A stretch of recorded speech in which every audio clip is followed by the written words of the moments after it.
Alright everybody, today is water change day. So I'm gonna clean the glass, water change, vacuum the sand a little bit, all that type of stuff. Just as an update, one thing that I'm changing. So I bought the AI Nero3 as a circulation pump or wave maker, whatever you want to call those. It does fine, and I got it because it was the only one they had out at the time. So I think it does like 2,000 gallons an hour. It's kind of overkill for this tank. So what I decided to do, and I'm gonna get in a little bit here of the 100 gallon. What I'm gonna do is I'm going to take that one and put in the 100 gallon, and then I'm gonna put the Nero3, which they came out with afterwards, on this tank. You know, it'll be a little bit smaller, I think, footprint in there, and like I said, the 5 is overkill for this tank anyway. I had never tried the AI pumps before. I know they've merged with Ecotech Marine. I don't know necessarily. I think they still stay kind of separate for most things, but I'm not sure, you know, if that means they're any better or not or worse. I don't know all the answers there. But originally for the 100 gallon, I had planned on putting the Ecotechs on there because I like the idea of not having the wires in the water on the wet side.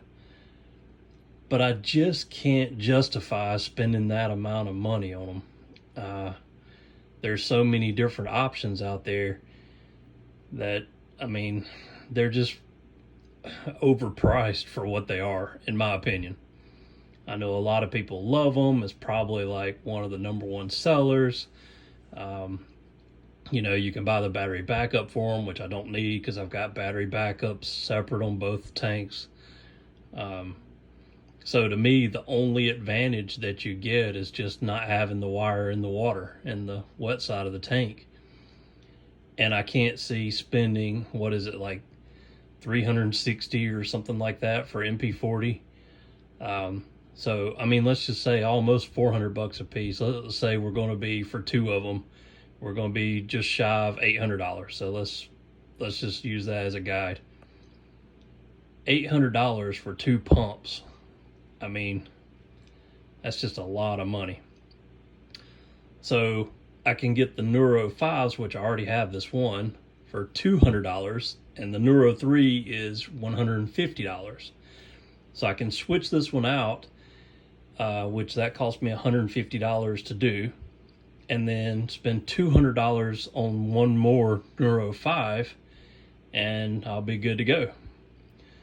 So that's kind of going to be the game plan for right now. I mean, it's just a cheaper way to go. I usually, on setting up tanks, I'm not one to really cut corners. I like to buy higher end stuff, nicer stuff, but there's, you know, you just reach a point with some things where it's like, man, I just can't ration out spending that kind of money for it.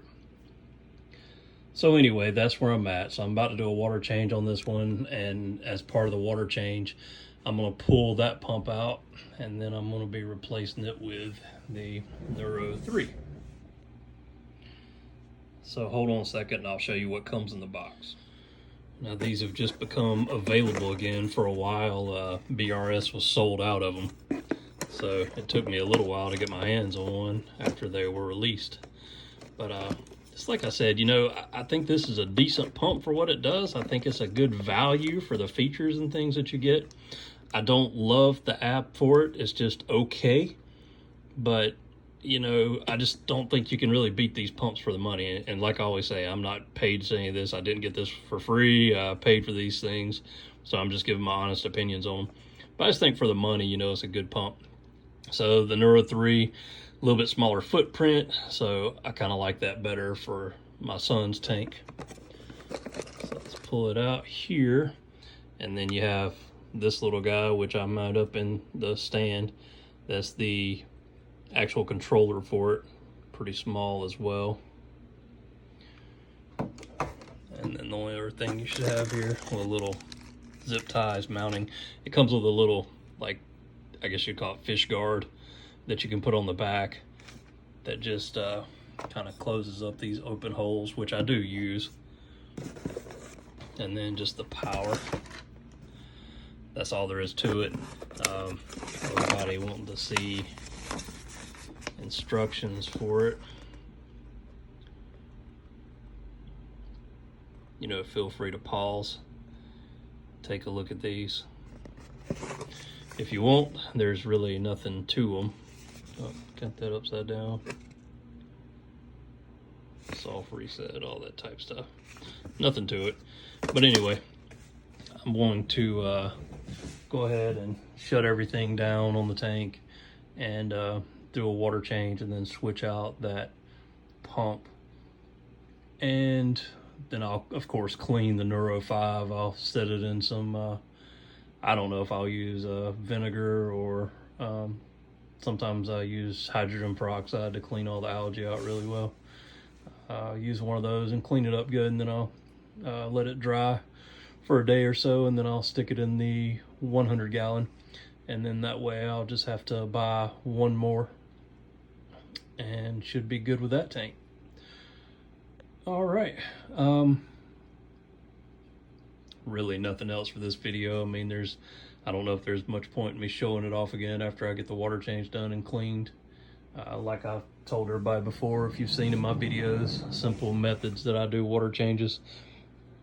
I use the Brute trash cans, got it on wheels. That's a Sicce pump down the bottom that I use to pump the water out of here and up into the tank. It works pretty well. And that's it. So I've got the Python that I'll use to drain water out, and then fill this up and then scrub it out really good, and that'll be it. But anyway, stay tuned for the next update, and thanks for watching.